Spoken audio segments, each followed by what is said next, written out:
Hello friends, welcome back to our channel guys. നമ്മൾ കാണാൻ പോകുന്നത് സ്പൈഡർ നോയർ എന്ന് പറഞ്ഞൊരു സീരീസിൻ്റെ എപ്പിസോഡ് 1 ആണ്.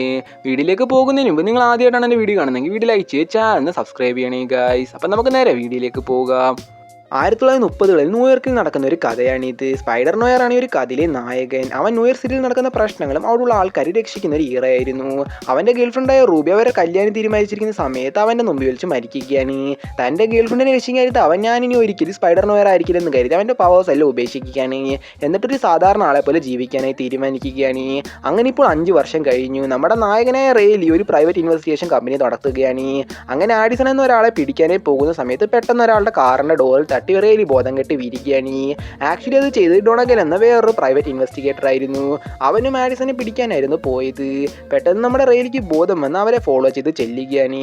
അവിടെ ചെന്ന് നോക്കുമ്പോഴേക്കും ആഡിസൺ ഒരു ഗോസ്റ്റ് ഹണ്ടറിന്റെ കണക്ക് ഡൊണഗലിനെ കൊല്ലാനായി ശ്രമിക്കുകയാണ്. ഡൊണഗലും വേറെ വഴിയൊന്നും ഇല്ലാത്തതുകൊണ്ട് തന്നെ ആഡിസനെ വെടിവെച്ച് കൊല്ലുകയാണ്. ആഡിസന്റെ ദേഹത്ത് തീയായതുകൊണ്ട് തന്നെ അവിടെ എല്ലാം പൊട്ടിത്തെറിക്കുകയാണ്. അത് കാരണം ഡൊണഗലും ബോധം കെട്ട് വീരുകയാണ്. ഇതെല്ലാം കണ്ടുകൊണ്ടിരിക്കുന്ന നമ്മുടെ റേലിയും ഡൊണഗലിനെ രക്ഷിക്കുകയാണ്. അവനിപ്പോൾ ബോധം വന്നപ്പോഴാണ് മനസ്സിലാവുന്നത് വിൻസ്റ്റൺ എന്നൊരാളായിരുന്നു ഇവർക്ക് ഒരു കേസ് കൊടുത്തത്. ഡൊണഗലിന് $50, റേലിക്ക് $30 കൊടുക്കാമെന്നായിരുന്നു അവൻ പറഞ്ഞത്. അത് കഴിഞ്ഞ് പിറ്റേ ദിവസമായപ്പോഴേക്കും റേലിയുടെ അടുത്ത് കാർമഡി എന്നൊരാൾ വേറൊരു കേസ് കൊടുക്കുകയാണ്. അയാളുടെ ഭാര്യയ്ക്ക് വേറൊരാളുമായി ബന്ധമുണ്ടെന്ന്. അത് കണ്ടുപിടിച്ച് അവർ ഒരുമിച്ച് നിൽക്കുന്ന ഒരു ഫോട്ടോ എടുക്കണമെന്ന് റേലിയുടെ അയാൾ പറയുന്നത്. ഇപ്പോൾ റേലിയും ആ ഒരു പെണ്ണിനെ ഫോളോ ചെയ്ത് ഒരു ഹോട്ടലിൽ ചെല്ലുകയാണ്. അവിടുത്തെ മാനേജർ റേലിയെ ഉള്ളിലോട്ട് കയറ്റുന്നില്ലായിരുന്നു. വേറെ വഴിയൊന്നും ഇല്ലാത്തതുകൊണ്ട് തന്നെ ബാക്ക് സ്റ്റെപ്പ് വഴി 12th ഫ്ലോറിലോട്ട് കയറുകയാണ്. അവിടെ ചെന്ന് നോക്കുമ്പോഴേക്കും ആ ഒരു പെണ്ണിനെ വേറൊരാൾ നശിപ്പിക്കാനായി ശ്രമിക്കുകയാണ്. ഇത് കണ്ട റെയിലിയും വേറെ വഴിയൊന്നും ഇല്ലാത്തതുകൊണ്ട് തന്നെ തൻ്റെ വെബ് ഫ്ലൂഡ് ഉപയോഗിച്ച് അയാളുടെ കൈ കെട്ടുകയാണ്. എന്നിട്ട് അവ അവിടുന്ന് രക്ഷപ്പെട്ട് പോവുകയാണ്. ഇപ്പം നമ്മുടെ റെയിലിയെ കൺവിൻസൻ വരികയാണ്. എന്നിട്ട് ആഡിസന്റെ കാര്യം ചോദിക്കുകയാണ്. റെയിലിയും പറയുകയാണ് $200 തന്നാലും മാത്രമേ ആഡിസൺ എവിടെ ഉണ്ടെന്ന് ഞാൻ പറയുകയുള്ളെന്ന്. ഇത് കേട്ട് ദേഷ്യം തോന്നി വിൻസ്റ്റനും അവിടുന്ന് പോവുകയാണ്. ഇപ്പോൾ ഡൊണഗല് റെയിലി പറഞ്ഞ പ്രകാരം അവനെ ഫോളോ ചെയ്യുകയാണ്. അവിടെ ചെന്ന് നോക്കുമ്പോഴേക്കും വിൻസ്റ്റന്റെ ബോസ് സിൽവർ മൈൻ എന്ന ഒരാളായിരുന്നു. അവനായിരുന്നു ന്യൂയോർക്കിൽ തന്നെ ഏറ്റവും വലിയ ഡോൺ. വിൻസ്റ്റനും ഇപ്പോൾ നടന്ന കാര്യമല്ല സിൽവർ മൈനോട് പറയുകയാണ്. അവനും പറയുകയാണ് അവൻ ചോദിക്കുന്ന പൈസ കൊടുത്തോളാൻ. ഇത് കേട്ട് ഡൊണഗലിന് സന്തോഷമാകുകയാണ്. പക്ഷെ നമ്മുടെ റേലിക്ക് സിൽവർ മൈനെ പേടിയായതുകൊണ്ട് തന്നെ അത് വേണ്ടെന്ന് പറയുകയാണ്. റേലി ഇപ്പോൾ തിരിച്ച് ഓഫീസിലോട്ട് വരികയാണ്. അവൻ്റെ സ്റ്റാഫായ ജാനിട്ട് ഫോട്ടോ കാണിച്ചിട്ട് പറയുകയാണ് ഈ ഒരു പെണ്ണിനെ നശിപ്പിക്കാനായി ശ്രമിച്ചത് മേയറാണെന്ന്. ആ ഒരു സമയത്ത് തന്നെ കാർമടിയും അവരേക്ക് വരികയാണ്. പെട്ടെന്ന് റേലിയും പറയുകയാണ് നിങ്ങളുടെ ഭാര്യ നല്ലൊരു സ്ത്രീയാണെന്നും അവർക്ക് വേറെ ആരുമായി ബന്ധമില്ലെന്നും. അങ്ങനെ അവനെ പറഞ്ഞു വിടുകയാണ്.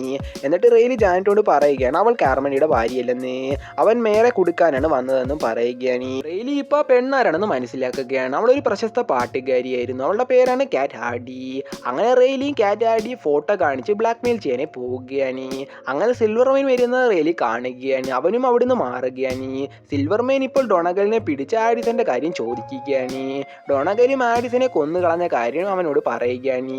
ഇത് കേട്ട് സിൽവർ മൈനും ഡൊണഗലിനെ അവിടെ വെച്ച് തന്നെ കൊന്നുകളയുകയാണ്. എന്നിട്ട് റേലി പിടിച്ചുകൊണ്ടുവരാൻ പറയുകയാണ്. റേലി ഇപ്പോൾ കാറ്റ് ഹാർഡിയെ ഫോട്ടോ കാണിച്ച് ഇതിന് നെഗറ്റീവ് എൻ്റെ കയ്യിലുണ്ടെന്ന് പറഞ്ഞ് അവിടുന്ന് പോവുകയാണ്. കാറ്റാടി ഇപ്പോൾ തൻ്റെ ഫ്രണ്ടായ ഫ്ലിൻറ്റിനെ അവനോട് ഫോളോ ചെയ്യാൻ പറയുകയാണ്. റെയിലിക്ക് ഇപ്പോൾ ഫ്ലിൻറ്റ് ഫോളോ ചെയ്യുന്ന മനസ്സിലായി ഒരു ബിൽഡിങ്ങിൻ്റെ മുകളിലോട്ട് കയറുകയാണ്. ഫ്ലിൻറ്റ് ഇപ്പോൾ അങ്ങോട്ട് വരികയാണ്. എന്നിട്ട് റെയിലിയോട് ചോദിക്കുകയാണ് അതിനെ നെഗറ്റീവ്സ് തരാൻ. റെയിലിയും പറയുകയാണ് നമുക്കൊരു ഹോട്ടലിൽ പോയി പതിയെ സംസാരിക്കാമെന്ന്. ഇത് കേട്ട് ദേഷ്യം ഫ്ലിൻറ്റ് അവനെ അടിക്കുകയാണ്. വേറെ വഴിയൊന്നും ഇല്ലാത്തതുകൊണ്ട് തന്നെ റെയിലി ഒരു കമ്പെടുത്ത് ഫ്ലിൻറ്റിനെ തലക്കടിച്ച് ബോധം കെടുത്തുകയാണ്. ഫ്ലിൻറ്റ് ഇപ്പോൾ ഒരു സൂപ്പർ ഹീറോ കണക്ക് മാറി നമ്മുടെ റെയിലിയെ കൊല്ലാനെ ശ്രമിക്കുകയാണ്. റെയിലിയും തൻ്റെ വെപ്പിലൂടെ ഉപയോഗിച്ച് അവൻ്റെ കാലിൽ പിടിച്ച് വലിച്ചിടുകയാണ്. പെട്ടെന്ന് അവിടേക്ക് കാറ്റ് ഹാർഡി വരികയാണ്. എന്നിട്ട് പറയുകയാണ് ഫ്ലിൻറ്റിനെ ഒന്നും ചെയ്യരുതെന്ന്. റെയിലിക്ക് ഇതൊന്നും മനസ്സിലാവാതെ ഇതെന്താണ് സംഭവിച്ചതെന്ന് കാറ്റ് ഹാർഡിയോട് ചോദിക്കുകയാണ്. കാറ്റ് ഹാർഡിയും പറയുകയാണ് ദയവ് ചെയ്ത് ഇവിടെ നിന്ന് പോകാൻ. അങ്ങനെ നമ്മുടെ റെയിലിയും അവിടുന്ന് പോവുകയാണ്. പിറ്റേ ദിവസം റെയിലിയുടെ സ്റ്റാഫായ ജാനറ്റ് ശമ്പളം തരുന്നില്ലെന്നും പറഞ്ഞ് ജോലി വിട്ട് പോകാനായി പോവുകയാണ്. ആ ഒരു സമയത്തേക്ക് അവിടേക്ക് കാറ്റ് ഹാർഡി വരികയാണ്. എന്നിട്ട് അവനോട് പറയുകയാണ് എൻ്റെ ഫ്രണ്ടായ ഫ്ലിൻറ്റിനെ കാണുന്നില്ലെന്ന്.